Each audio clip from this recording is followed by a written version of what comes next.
Perfect show dit. Voilà, toujours dans le cadre de Perfect Show, nous sommes toujours là, amis fidèles téléspectateurs. Je pense que nous sommes arrivés pratiquement à la fin, comme on l'avait dit. Mais nous sommes donc arrivés à notre rubrique entrepreneuriat, où nous recevons des entrepreneurs qui viendront pour nous donner le goût du travail, la perception et la persévérance. Le goût de gagner de l'argent. Mais comme on dit, certes, l'argent ne fait pas le bonheur, mais nous avons toujours besoin de l'argent. Parce que l'argent peut combler beaucoup de dépenses, peut combler beaucoup de caprices de la vie humaine. Alors, sans plus tarder, je vais donc vous présenter mon invité d'aujourd'hui. Il n'était pas là, il était en déplacement, toujours dans le cadre de l'entrepreneuriat, mais nous allons parler de quelque chose de très important qu'il nous a apporté aujourd'hui. Il s'appelle Honoré Kibaboé, que je dis bonjour, bienvenue. Bonjour Monsieur David, vous allez bien? Oui, ça va bien et vous aussi? Ça va aussi. Ah oui, ça fait longtemps, les déplacements, ça s'est bien passé? Ça s'est bien passé, je suis toujours dans le mouvement de part et l'autre et tout. Ok. Sinon je suis là. Ok, d'accord. Alors en tant qu'entrepreneur, c'était quoi en fait les buts de ces déplacements importants déjà que vous avez effectués? C'était toujours dans le cadre d'essayer un peu de limiter en fait des tendances de confusion entre le temps, l'argent et la richesse. Et dans ce même prospère, enfin, nous cherchons à mobiliser la conscience aujourd'hui en Afrique et pourtant partout ailleurs. Et voilà pourquoi nous allons parler sur le thème dont vous en avez. Bien sûr. Donc l'argent ne fait pas le bonheur, mais les pauvres étaient heureux.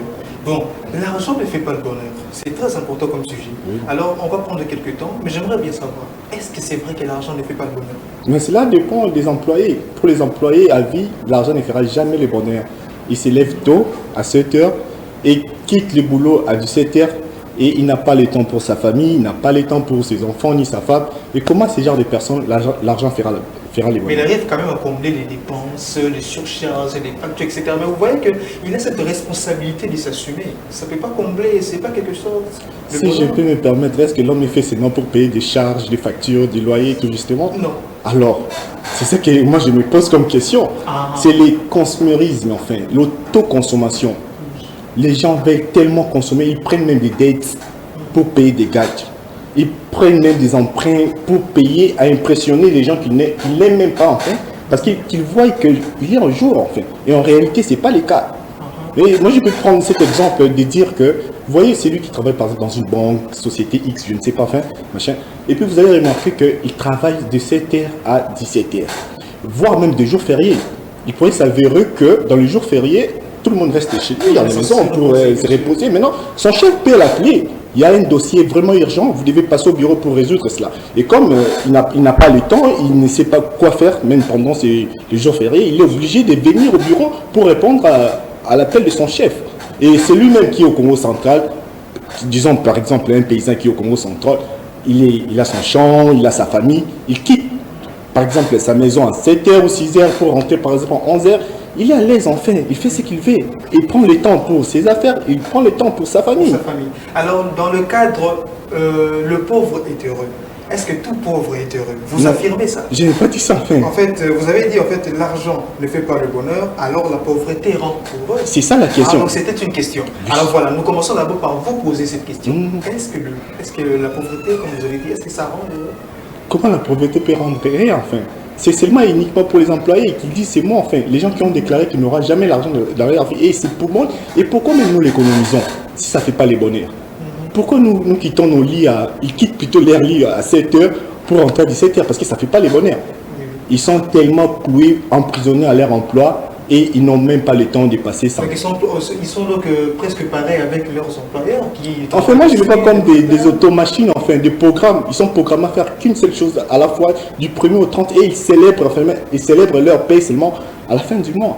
Donc tu vois, imagine qu'on te paye, tu travailles du lundi jusqu'au vendredi et on te paye au fin du mois. Et puis quand on te paye, c'est la fête en fait. Et tu recommences maintenant à regarder ta liste de programmes, tu dois payer l'électricité, le courant, toutes tes charges, enfin.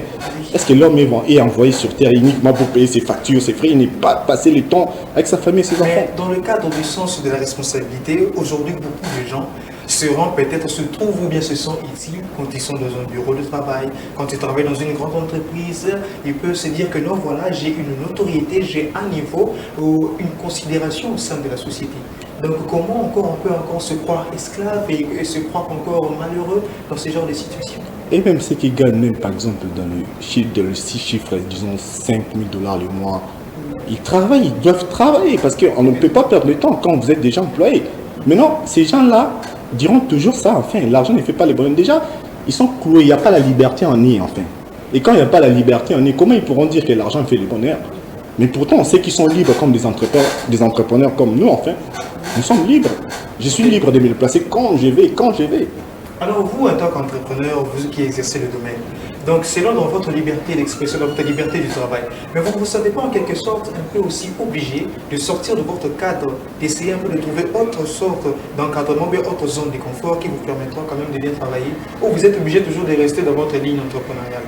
Donc, enfin, la ligne entrepreneuriale, c'est une éducation. Même, je suis en train de publier déjà la couverture officielle de mon livre intitulé Être riche est un choix. Être riche est un choix. Est un choix. Ah, donc bientôt déjà, le livre Être riche est un choix. Ça serait déjà avec, pour vous le confirmer, il y a déjà, on n'a même pas publié la couverture, mais nous nageons déjà dans le 224 précommande. 224 précommande. En tout cas, moi aussi, je dois précommander. Oui. Vraiment, ça serait vraiment un changement. Et puis, ça serait vraiment quelque chose. Donc, ça va vraiment laver le cerveau des enfants. Et tous ceux qui prétendent être entrepreneurs, en réalité, ça va recadrer en fait avec l'idée entrepreneuriale. Alors, par rapport à l'idée entrepreneuriale, beaucoup de gens aujourd'hui se disent une chose. Être entrepreneur, c'est-à-dire une personne qui génère de l'argent ou bien qui travaille pour personne. C'est ça un peu le grand concept. Alors vous, en tant qu'entrepreneur qui est déjà dans le métier, qui a déjà atteint un niveau, comment vous pourriez recadrer cette pensée? Est-ce qu'être entrepreneur signifie ne travailler pour personne, gagner que de l'argent pour soi, ou bien encore une autre définition, une autre détail que les gens oublient? Eh bien, selon moi, je pourrais dire, selon MJ DeMarco, c'est un Américain, nous sommes toujours en collaboration ici avec Pierre, ce sont des gens qui ont mis en place le logiciel qui permettra aux entrepreneurs d'Afrique de booster leur affaire. En fait, pour dire vraiment, c'est vraiment, si je peux dire être entrepreneur, c'est avoir l'idée de penser librement, de résoudre des problèmes, soit de porter des problèmes ou des besoins, vous créez des besoins pour que les gens bénéficient. En fait, être un entrepreneur, c'est-à-dire tu es entrepreneur pour répondre aux besoins des autres. Tu n'es pas entrepreneur pour se prendre en charge. Surtout, c'est un mauvais côté des choses. Si vous créez une entreprise pour se prendre en charge, cela ne fera même pas 3 mois ou 4 mois, vous allez tomber à faillite. Ok, donc vous êtes là pour résoudre un problème au sein de la société. Résoudre un problème mal satisfait ou créer un besoin. Prenez des gens, prenez l'exemple de Facebook, de Instagram aujourd'hui. Qui n'utilise pas le Facebook? Oui, presque tout. Avant, ça existait. Avant, Facebook, avant même, il y avait des Twitter. Bien sûr. Et le Mark Zuckerberg a venu avec son idée initiale, vraiment, des prospectants, enfin, le monde, enfin, avec ses idées, de comprendre que ils doivent répondre à un besoin, ils doivent toucher les millions de personnes pour être vraiment librement riches, enfin. Riche, en fait. Oui, l'objectif, c'est de ne pas être riche parce qu'on dit que l'argent ne fait pas le bonheur. Bon, l'objectif, c'est de s'épanouir. Alors, en tant qu'entrepreneur, comment pour vous, vous vous épanouissez dans votre domaine de l'entrepreneuriat? Déjà, avec avant de répondre à votre question, déjà, ce qui porte vraiment confusion à la majorité des gens, ils croient que la richesse, ce sont de l'argent de banque. Leur argent qui détenent dans la banque, ils croient que c'est la richesse de voitures, de luxe et tout.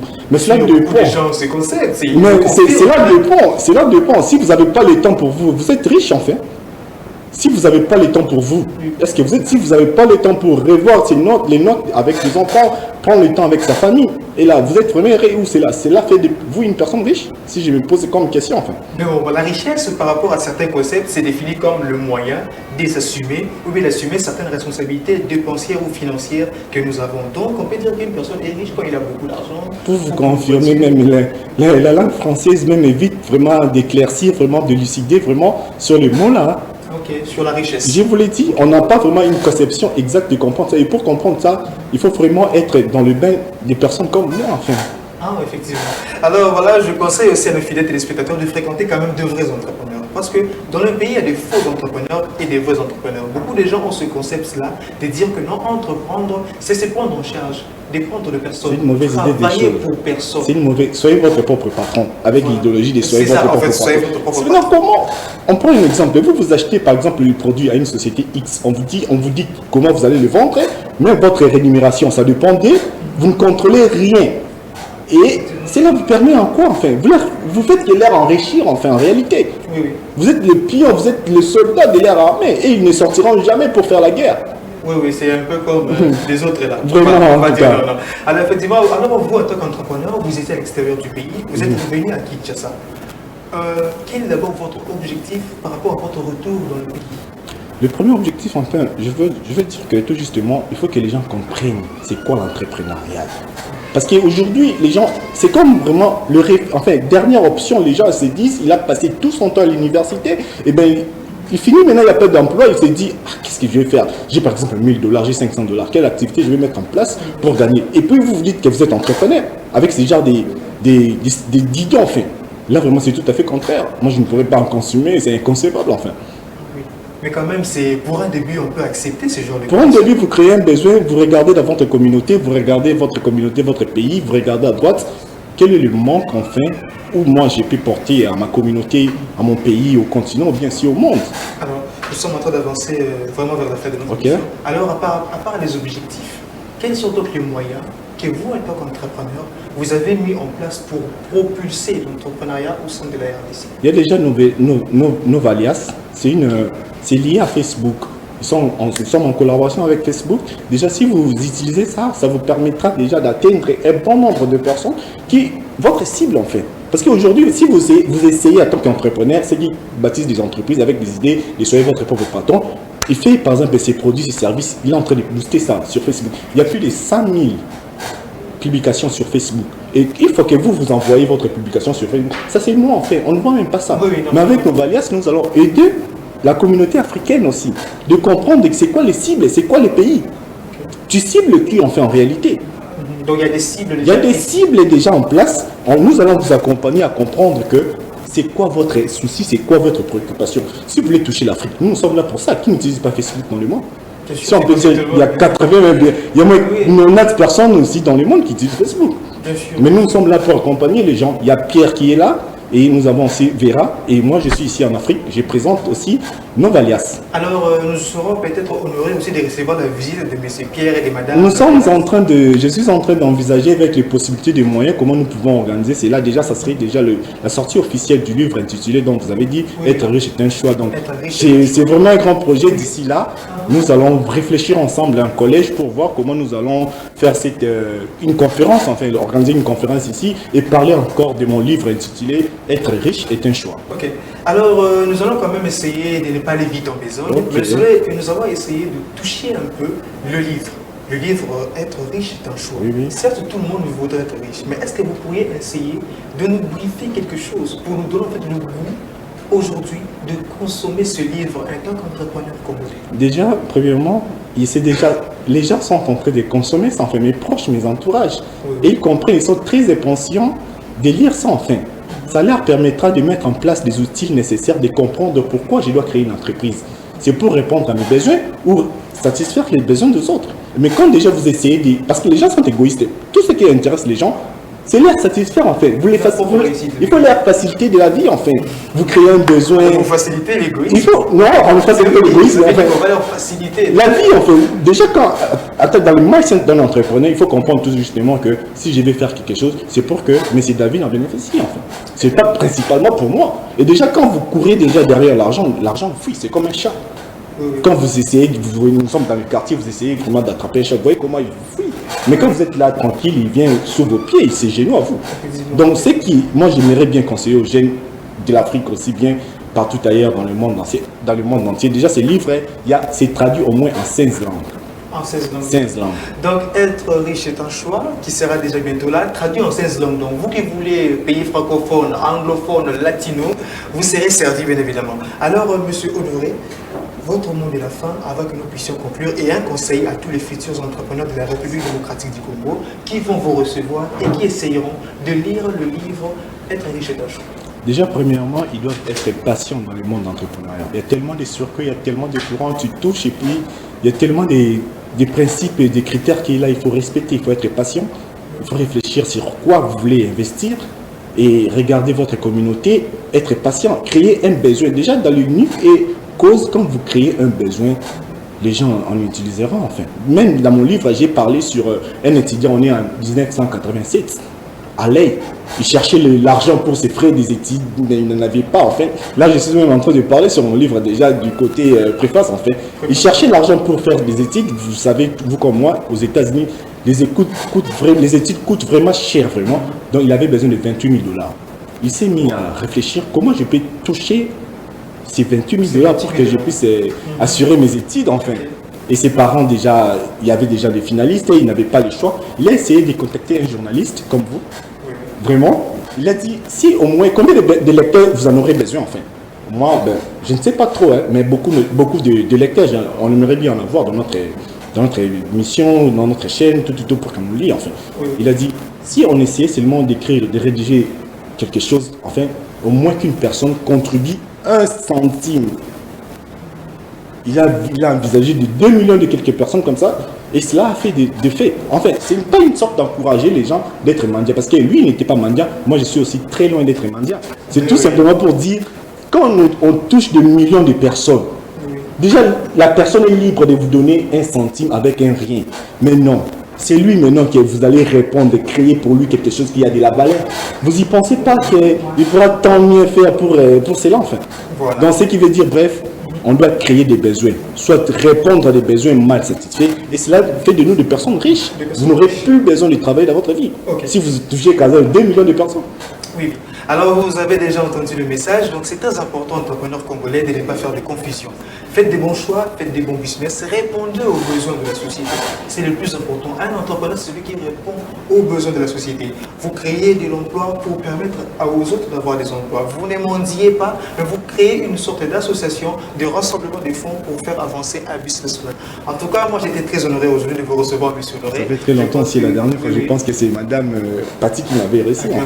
D'ailleurs, aujourd'hui, désormais, c'est moi qui vous recevrai. Je suis vraiment tout heureux vraiment de vous rencontrer. Je pense que le mardi ou la semaine prochaine, on va déjà publier officiellement la couverture du livre. Bien sûr, et nous serons bien présents avec l'équipe, nous serons présents pour essayer de couvrir. Ça serait un grand honneur. C'est lui qui va changer la mentalité des gens. Donc, beaucoup de personnes qui sont dans les confusions.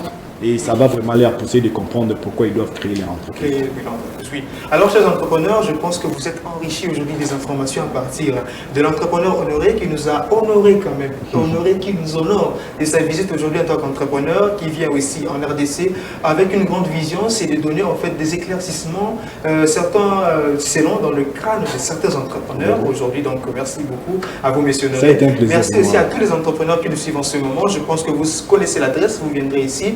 Vous partagez vos connaissances avec nous et avec le public, comme ça déjà, nous allons essayer de rendre ce pays grand. Ce pays est grand. Il nous faut alors des moyens, il nous faut de l'intelligence, il nous faut des moyens, des voies et moyens pour essayer de rendre ce pays riche d'une manière ou d'une autre. En tout cas, j'étais très honoré de vous recevoir aujourd'hui. Alors moi aussi, votre humble serviteur David Diana, je vous dis merci et au revoir et bonne suite de programme sur Perfect Télévision. Au revoir, merci beaucoup.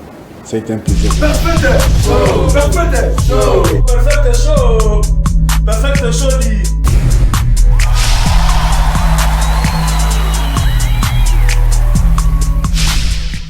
Perfect show, perfect.